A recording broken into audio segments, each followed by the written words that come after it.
we love talking about as a country, which is corruption. I know your stand on corruption. You have spoken about it many times. You don't condone corruption. You don't want corruption to happen in your government. But then I want to point out something. Recently, there was a scandal, with the fertilizer, and the CS was, impeached, or a motion was tabled in the National Assembly by a member of parliament for him to be impeached. But what happened later is that, the same members of parliament from your political party, the UDO party, went ahead and saved this particular cabinet secretary. What does that speak, to your stand regarding corruption? Do you support corruption on one hand, but on the other hand, because he is your CS, these are your members of parliament, they go ahead and flop that motion that was supposed to impeach this particular cabinet secretary? My last question, as a young person, there is a challenge of jobs in this country. But a month ago or so, in the dailies, there was a freeze that the public service is not hiring anymore. What are you trying to tell young people? Yet you say each and every day you want to ensure that we give jobs to these young people who go to school but don't have jobs out here. People are, forced to do things that they shouldn't be doing and they went through the education system. If I can get a response to those two issues, I really appreciate it. Thank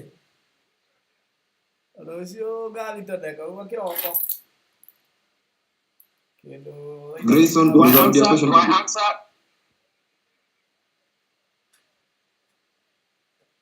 Any.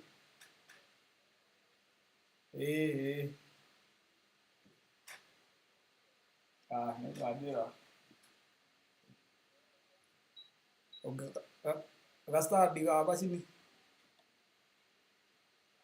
Nalegeta ka camera huo.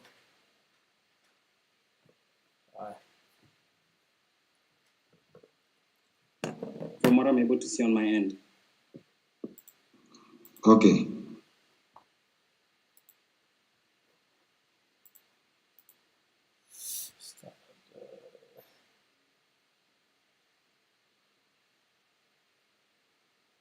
As we wait for the engagement, can I proceed and answer?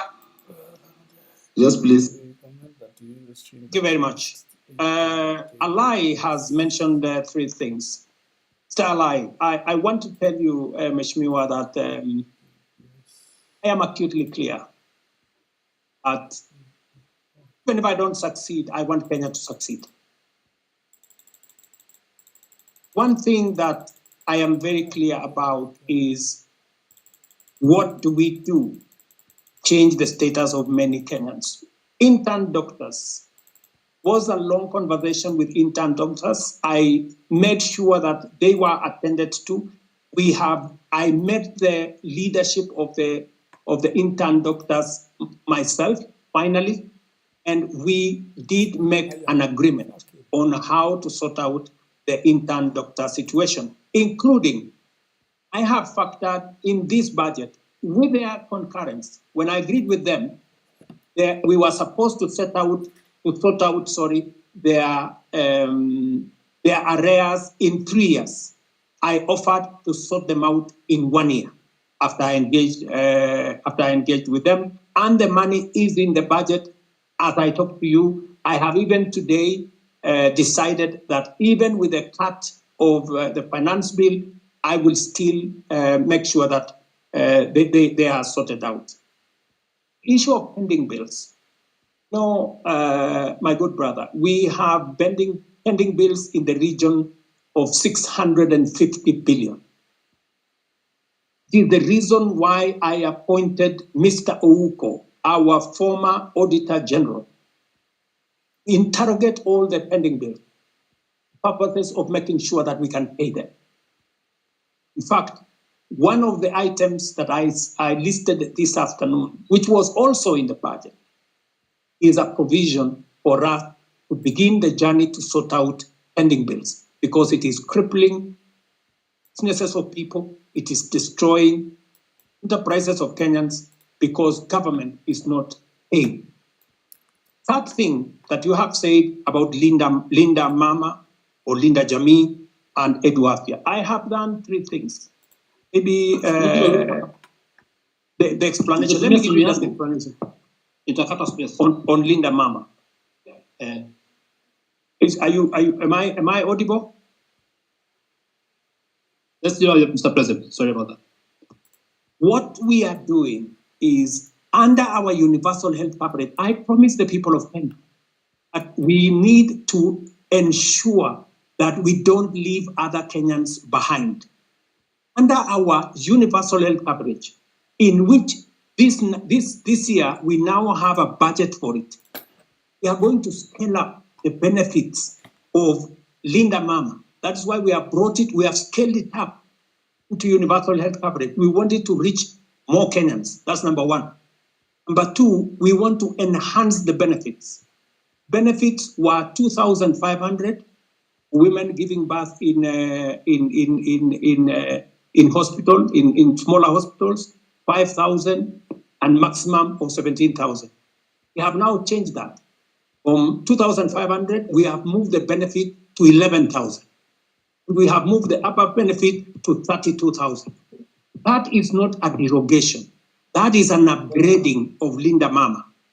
Number two, Edu Afya. What we are doing with Edu Afya is that we are universalizing.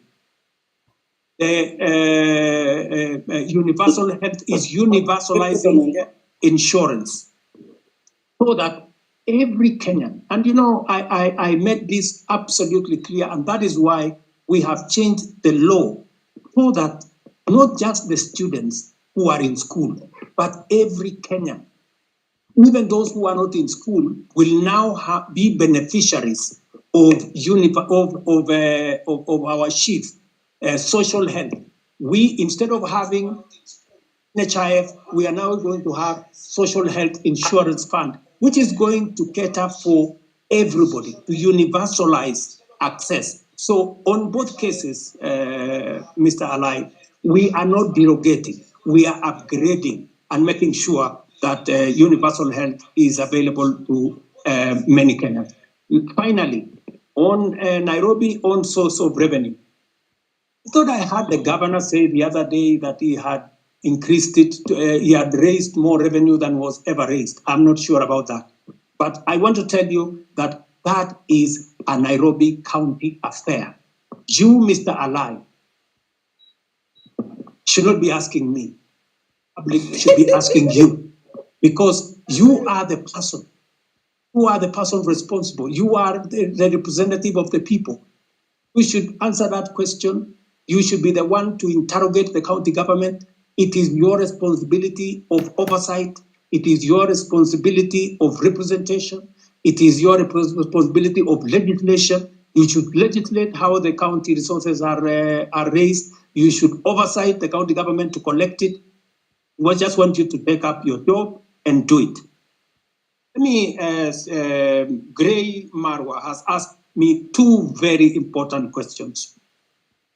Marwa, these are very important questions about corruption. Let me say the following, just three things first. Number one, I said before, corruption must be dealt with firmly and decisively. That is why my act number one in office, two acts that I did in office when I came into office was number one, make sure that I give financial autonomy, the police.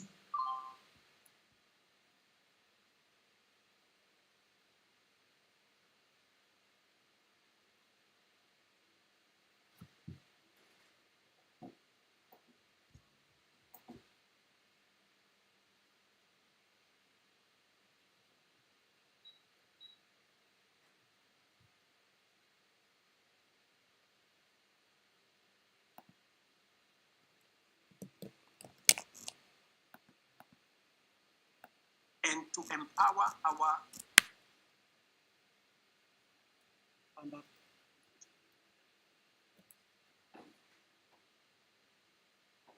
there.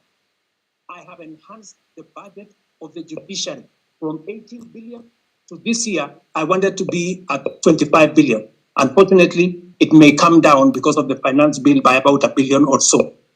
Number three, I am the president who has sworn in the highest number of judges in 2 years in the history of Kenya. I have sworn in maybe 46, almost 50 judges. because I have agreed with the judiciary that justice delayed is justice denied. And therefore, I want to make sure that becomes the case. Number 4, on the specific incident of what happened with fertilizer, I want to tell you, as I tell the people of Kenya, those where evidence has been gathered, sufficient evidence has been gathered, they are in court. The CEO, the general manager, and 7 other staff of the National Cereals and Produce Board are already in court. The minister was taken to parliament to answer for political responsibility, that to make sure that his oversight role was in question. I want to tell you this, Gray, that we are a country of the rule of law. When a person has been, when allegations are made against a person and they are not verified, there is no way that such person can be held to account. But when they are verified, like the case of the officers who worked under the minister that were verified, they are in court. I want to tell you, if a minister, if a principal secretary, if there are verified allegations of corruption against any cabinet minister and or any principal secretary, the day they are taken to court, I will fire them. I will not wait for the court process, because there will be an element of confirmation that these are people who are corrupt. Let me talk about jobs.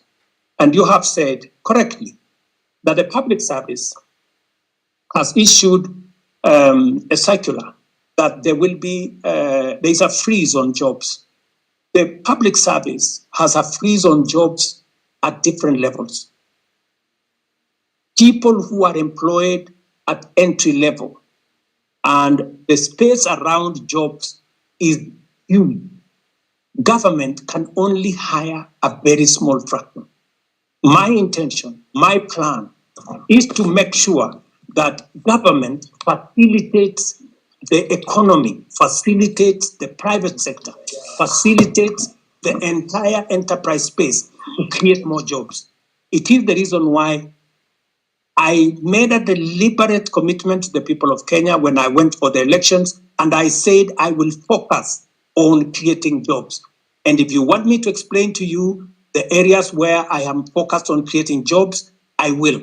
If you want me to tell you how many jobs I have created in the 2 years that I have been in office, I will tell you, from housing, from digital jobs, from going to manufacturing, all the way to export of labor. I will tell you how many jobs I have created, and I have every intention to make sure that as many Kenyans as possible have an opportunity to have an income so that they can contribute meaningfully to the development of our country. Thank you.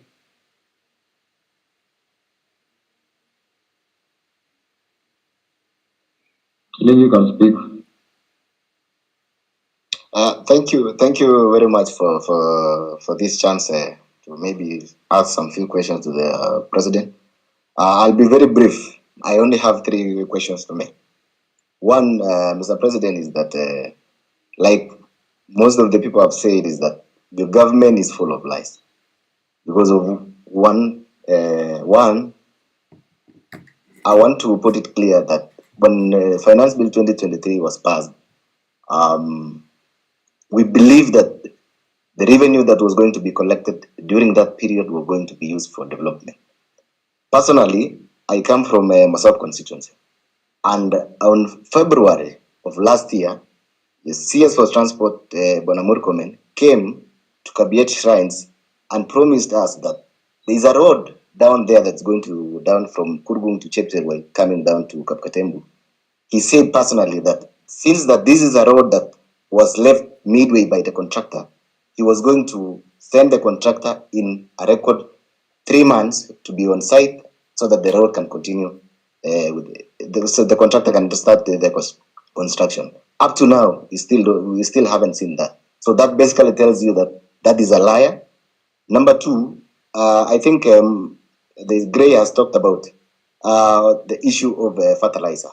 You've said, Mr. President, that if you find that there is a case against the said minister, you're going to fire him.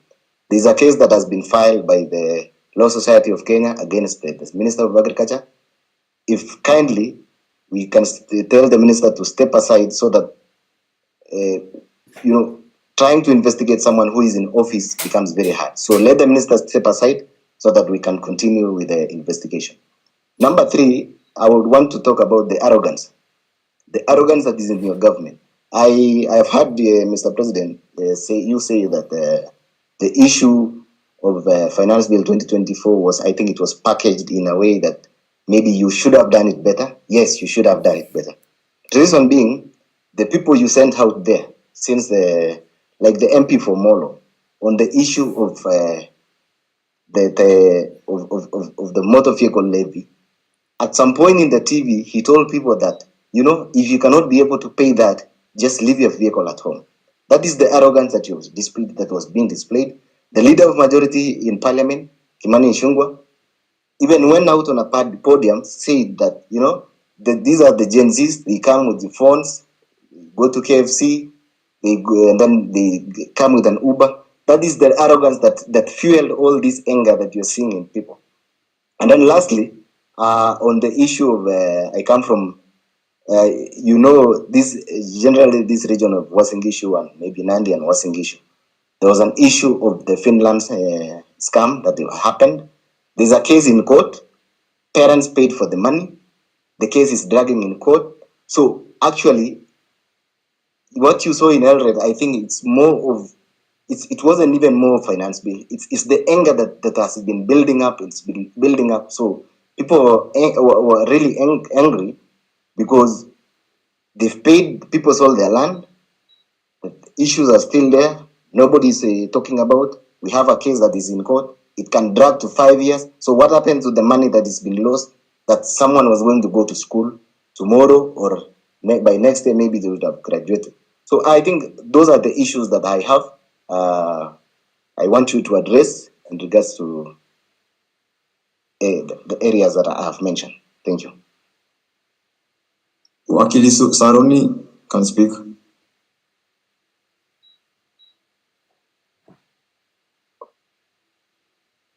Thank you very much, Your Excellency, for this opportunity to address you, and thank you very much, the host, Hussein and Osama. My name is Jesse Saruni, or rather Wakili Saruni. I am the president of University Students in Kenya, KUSO.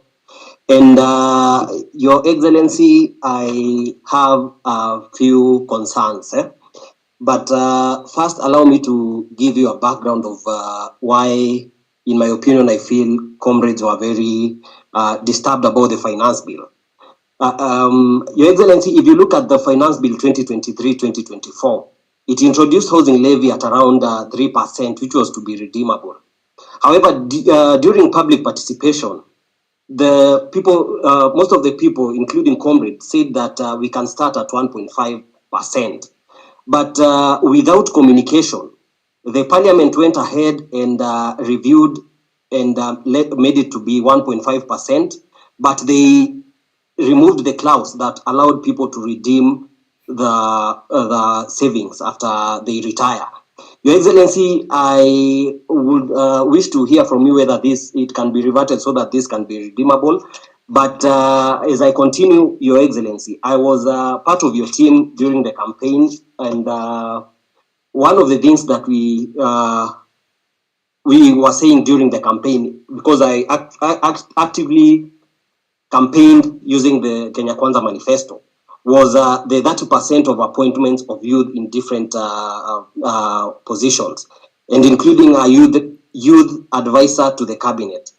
However, Your Excellency, currently we have an advisor to the cabinet on women affairs, but we do not have an advisor to the cabinet on youth affairs. I was concerned whether this was deliberately left out, or I was just a little bit concerned with that. Your Excellency, another key concern that affects comrades, around 6,000 graduates went through diploma in law, and this is in regard to career progression. So they did their diploma in law, and they proceeded to do their degree in law. Your Excellency, before 2014, everyone who did their diploma and did their degree in law were able to proceed to the Kenya School of Law for the ATP Advocates Training Program. But the laws were changed in 2014, and this affects around 6,000 university students who are working in law firms and getting underpaid. And I am happy to see that the president of LSK, who is very passionate about issues of youth, is also here.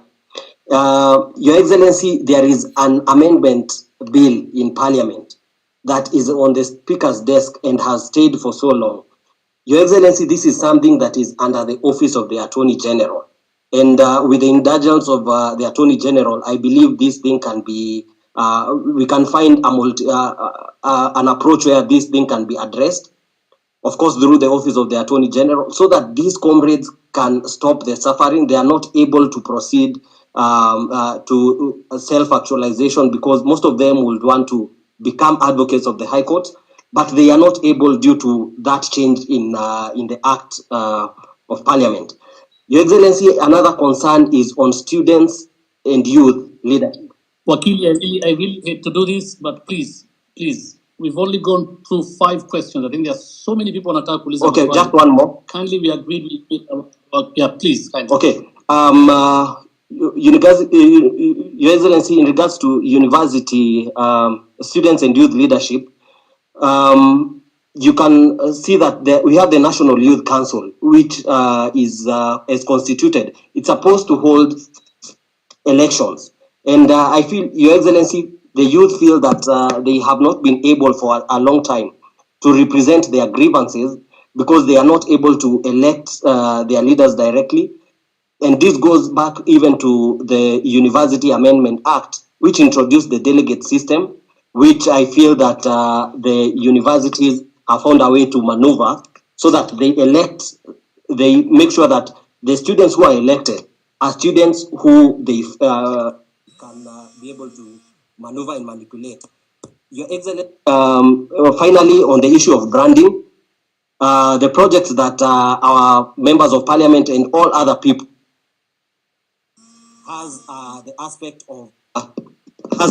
of when the projects are complete, people tend to brand their names on these projects. Your Excellency, these projects are financed by taxpayers, and it is the request of the young people and the youth that when it comes to branding, we would rather have these projects branded that they have been financed by the Kenyan taxpayer. I will leave it at that, Your Excellency, and thank you very much. But of course, there is the issue of mental health. I appreciate we cannot exhaust all these things in one sitting, but I'm looking forward to more engagements in other platforms. Thank you very much, and I'll leave it at that. Thank you. The final question of the 3 ex-councillor. Good evening, everyone. You can hear me? Yes, please go ahead. My first request to the host and the co-host, please do not give the elected people the chance to speak, one of them a lion. You can hear me, Osama? Can you save the time? Elected MPs, any elected official should not take this chance apart from the president. So thank you very much for the time. I have 2 things. More, I don't want to repeat a lot of things I'm saying.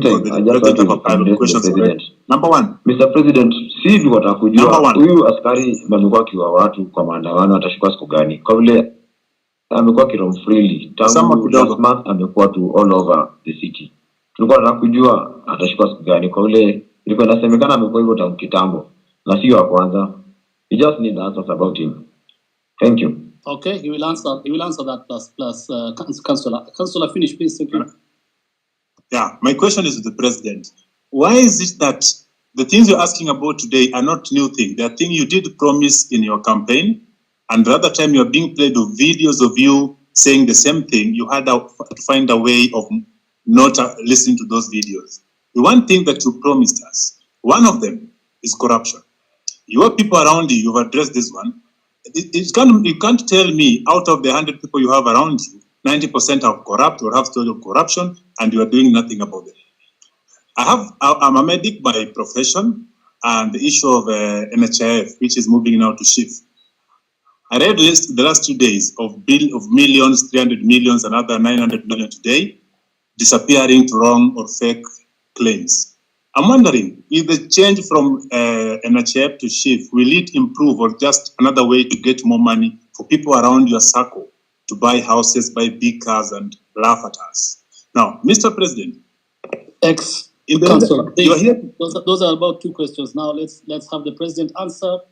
We don't have a lot of time. We have not wengi. They need to ask questions to the President. Please let the President respond to that. If we get a chance, another chance, utauliza swali ya tatu tafadhali. Very much. Thank you very much, good people. Let me start with the gentleman. I didn't get his name from Osop. And that gentleman says we have too many lies flying all over the place. Let me just put it clearly. So many people have spread this story about William Ruto not telling the truth or making fake promises. I made a commitment to the people of Kenya that there will be a hustler fund. Today, there is a hustler fund that takes care of 2 million Kenyans. I made a commitment to the people of Kenya that fertilizer is going to come down. It has come down from 7,000 to 2,500. I made a commitment to the people of Kenya that we will have a housing program. Today, 103,000 houses are being built with 160,000 young people, real people, engineers, architects, quantity surveyors, plumbers, technicians working. I made a commitment to the people of Kenya that we are going to sort out matters in the education sector. Today, we have hired the highest number of teachers in Kenyan history in one time, 56,000 teachers. I made a commitment that I am going to sort out the mess that was in our universities. Today, ask any vice chancellor. With our new funding model, we have sorted out the challenge that was there in our universities. Today, lecturers are being paid. No university today is about to close down. When I came into office, most universities were teetering on being closed because of debts. I made a commitment to the people of Kenya that I am going to implement universal health coverage. Today, as I talk to you, we have 100,000 community health promoters in every village in Kenya that I pay, that I have equipped to begin the journey towards universal health coverage.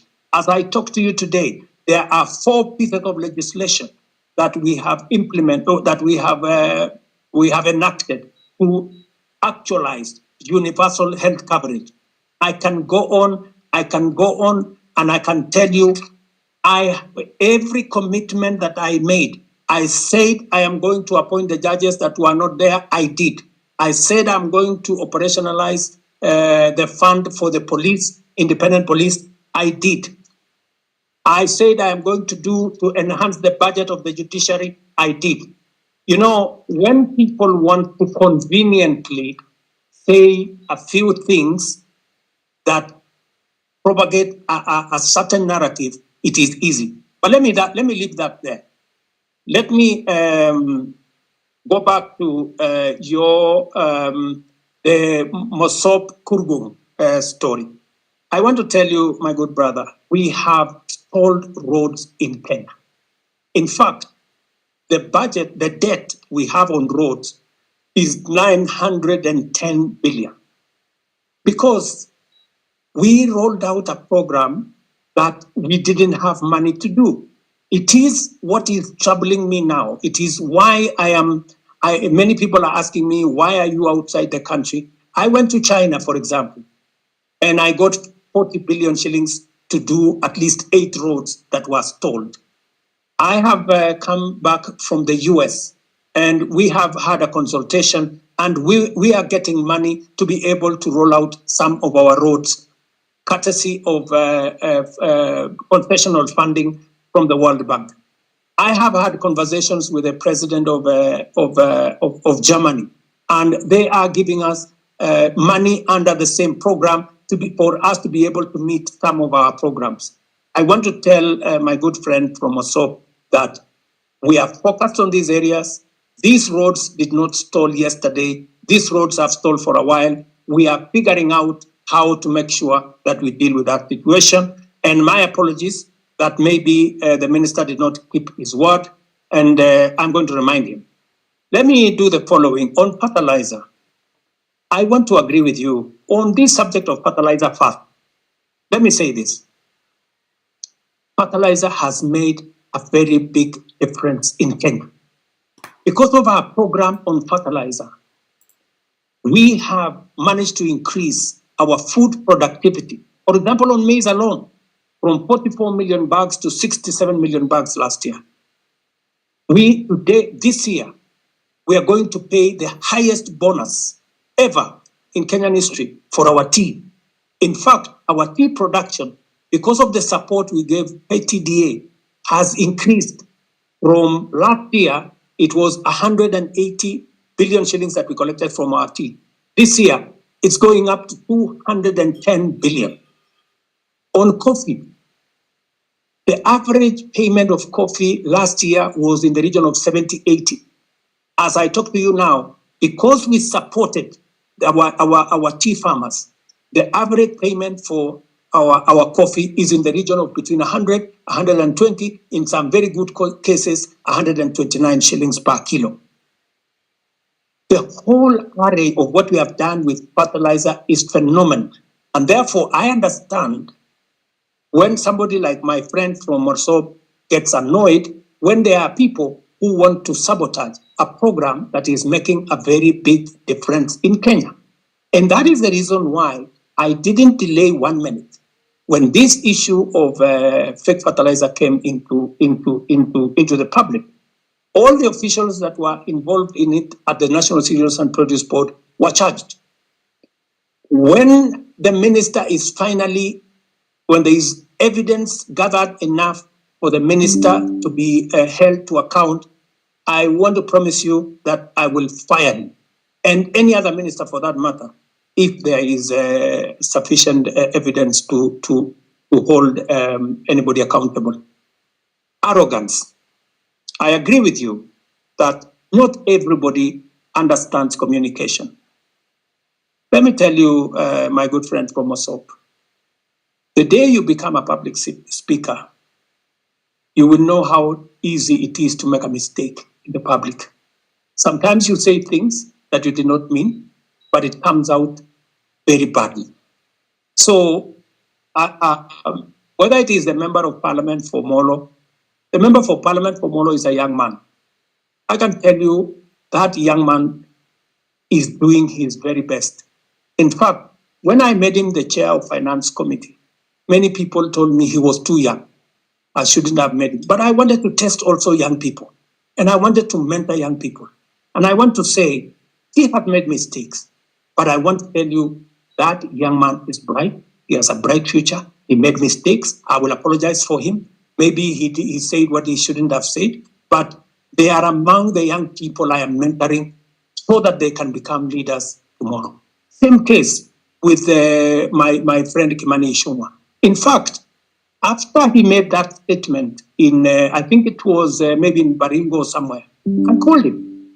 I told him, look, this is not how to engage the public. If you follow the next day, he had managed to correct his statement, and he had done, an about turn of some sort. Because let me tell you, my good friend from Osok, I have also one duty as a leader in Kenya. I have a duty to mentor other leaders. They will make mistakes.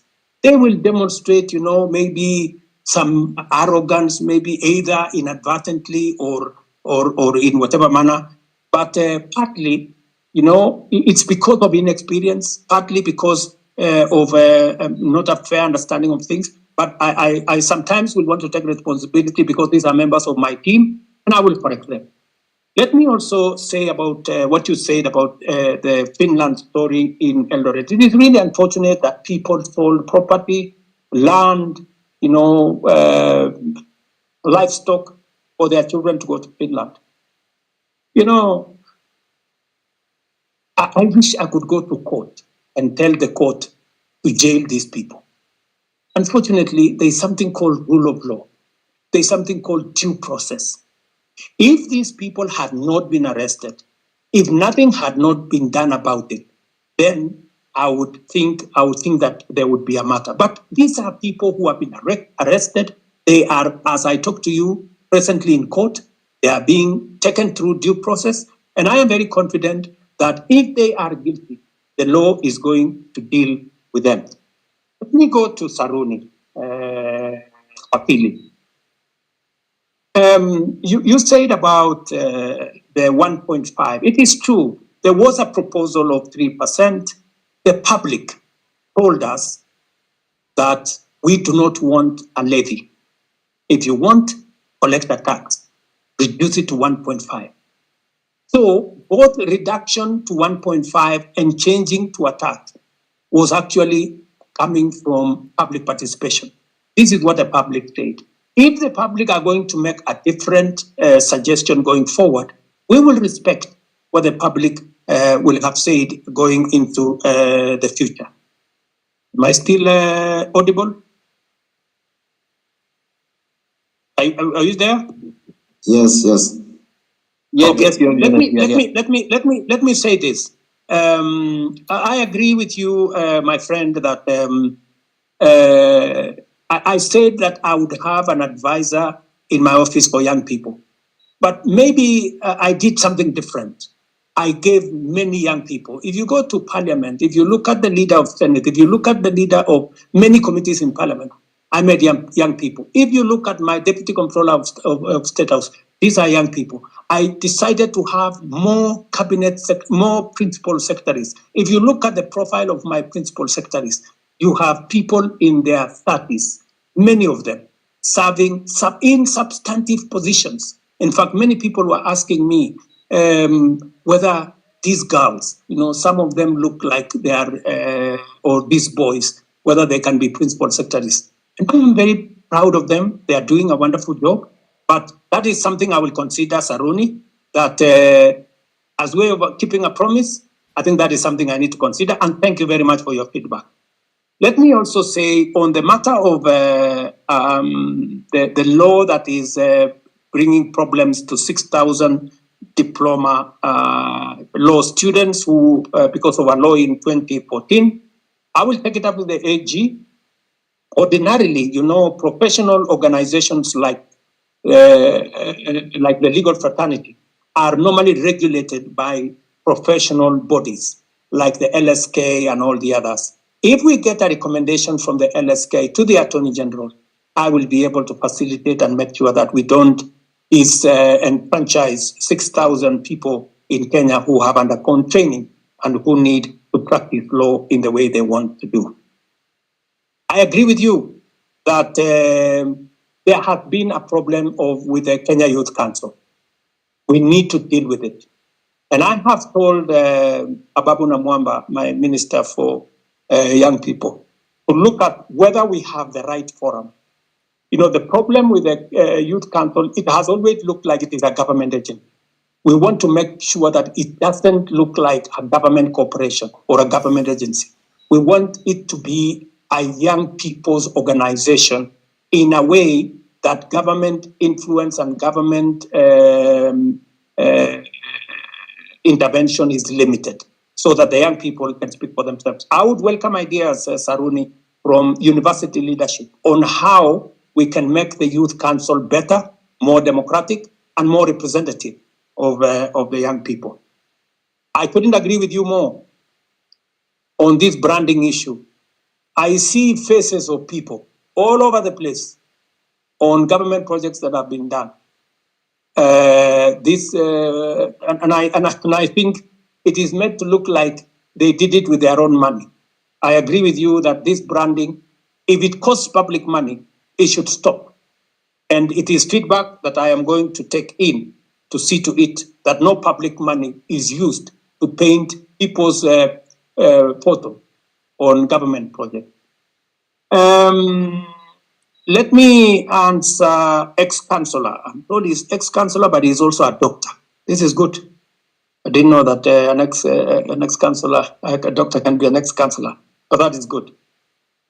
He has asked me about the NHIF and the transition to shift. Let me tell my brother, I didn't get his name, that the reason why we are shifting from NHIF to shift is because NHIF is limited. NHIF only captures a small section of our society. It is my intention, as I made a commitment to the public, that every Kenyan must have two things: must have access to healthcare and must have access to health insurance. We must make sure that those people, even those who cannot afford NHIF, because there are many people who cannot afford the 500 we are paying at the moment. And that is why we have brought in a means testing system, so that the people who cannot afford the 500, we have now reduced it to 300 under the new program. And even those who cannot afford 300, the government of Kenya is going to pay for them, so that no Kenyan will go to hospital, whether they are suffering from hypertension or cancer or diabetes or whatever. Either they get treatment because level 1, 2, and 3 are free, or they can go to a referral hospital and there is an insurance system. That's a social insurance that is going to make sure that their bills are paid. So, and let me tell you, one very important addition to this program is the digital health platform. The biggest problem we have had in NHIF is the digitization process. We lose a lot of money because of collusion between hospitals and staff at NHIF. In fact, you saw in the public media that there are hospitals that have more accountants than medical officers, because they are gaming the system. We have now standardized all tariffs.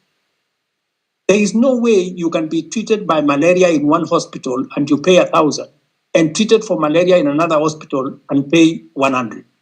We have standardized, whether it is public, whether it is private hospital, we have now standardized treatment. That is what happens world over in countries that understand how to manage matters health. So this is a comprehensive program. It is one program that will change the face of Kenya.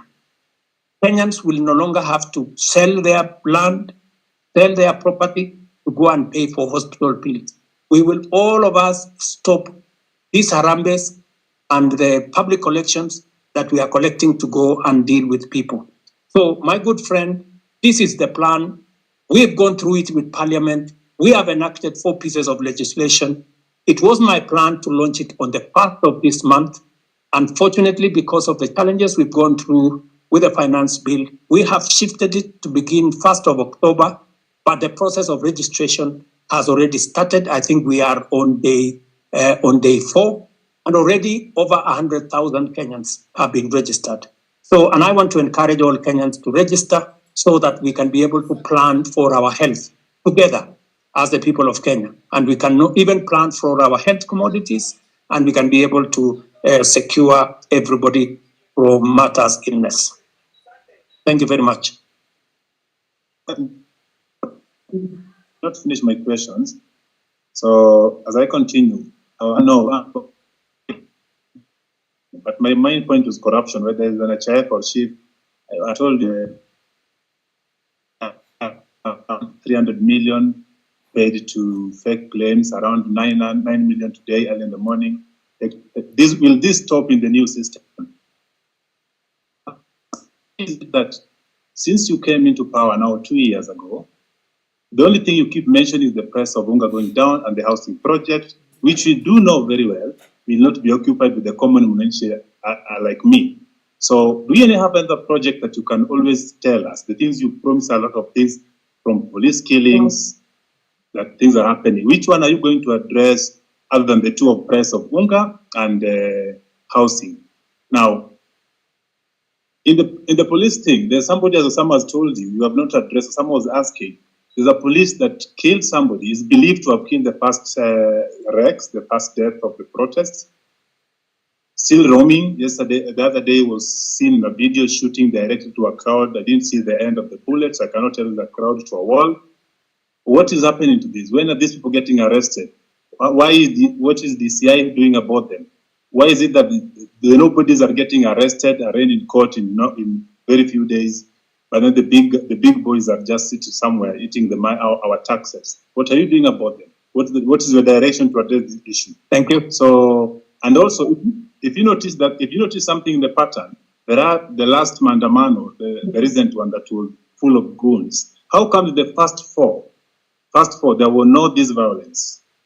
But then there is the last one, with coffin in town and police entertaining these people dropping the coffin from the lorry, as well as seen packing them back in the lorry in the evening. It's clear that somebody was behind this and the police could not touch the very people that were doing this. But when it was another person with a phone and a bottle of water, they get shot, they get tear gassed. What is happening? Why do you speak A and do C?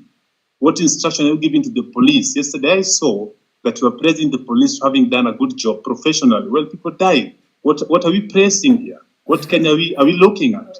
So can we just match the word with the action? We've been talking too much. We see on TV every day. We're on space. When are we getting to see action? Let me give space for other people. Thank you.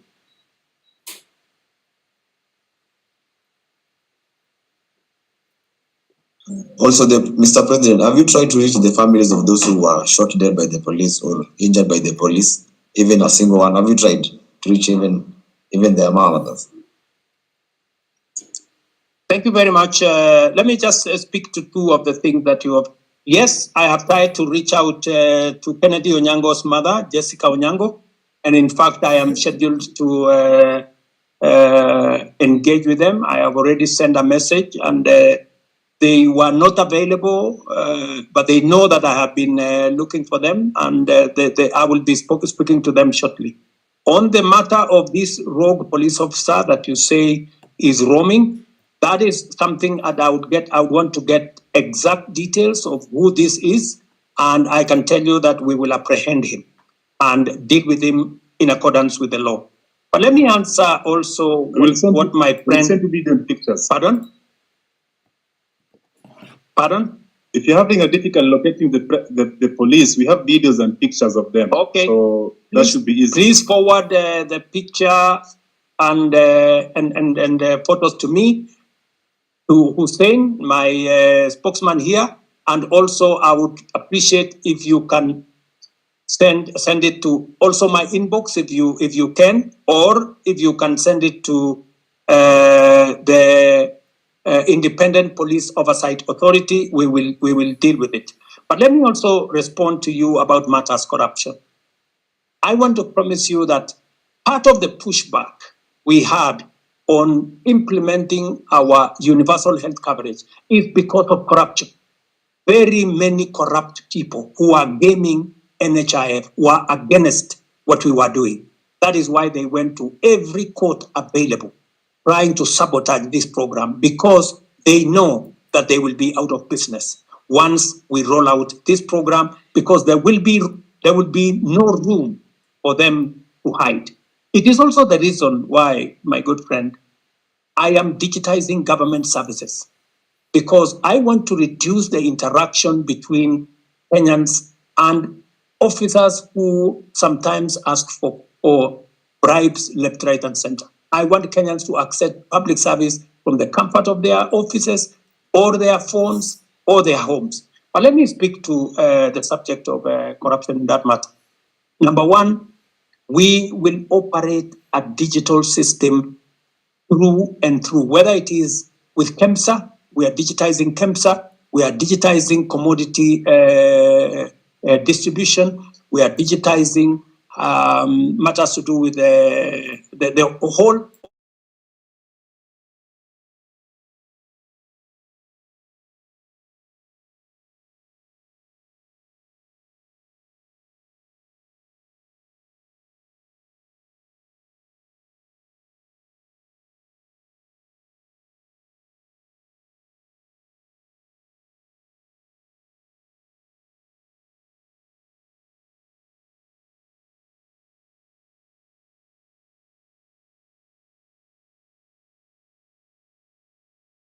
brother. It is about real people, real jobs. Jobs in our industries that manufacture cement, jobs in our industries that manufacture steel, jobs in our industries that manufacture